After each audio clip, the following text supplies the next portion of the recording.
Hindi pa man nakababangon sa sunog nitong Marso, muling nasunugan ng ilang residente sa Nia Road sa Quezon City. Kinala nila sinadya ang sunog. Ang sagot dyan ng lokal na pamahalaan sa report ni James Agustin.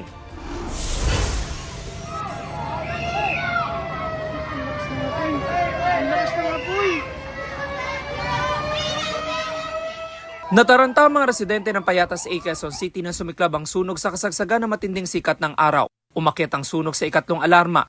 Sa tindi ng init at dami ng tao, nahirapan ng mga bomberong apulahin ng apoy. Masisikip yung mga daanan, ng mga iskanita. Tapos mainit yung araw. Talagang magliliyab yung mga light material sa loob. Kanya-kanyang hakot ng gamit ang mga residente. Ang ilang sumubok na isalba ang kanilang gamit, nagtamo ng minor injuries.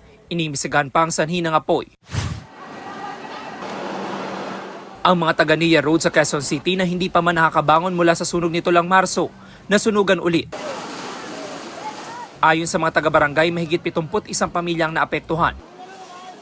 Hindi pa tukoy ang sanhi ng apoy pero hinala ng mga residente, sinadya ang panununog.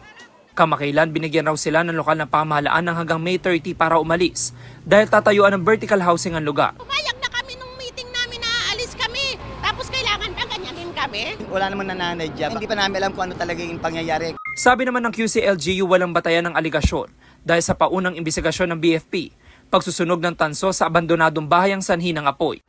Ay my gosh! Hala! Sobrang lakas! Ayan guys, so ang daming bombero. Nasa 600 pamilya naman ang nasunugan sa Santa Cruz sa Maynila. Ang ilan lumikas na kasama ang mga alagang hayop. Hindi pa tukoy ang pinagmulan ng apoy at ang halaga ng pinsala. Ay Diyos ko Lord. Nagliyab naman ang isang tricycle sa Sultan Kudarat. Ayon sa mga nakasaksi, nangyari yan habang umaandar ang tricycle. Wala naman nasaktan. Iniimbestigahan pa ang dahilan ng pagliyab.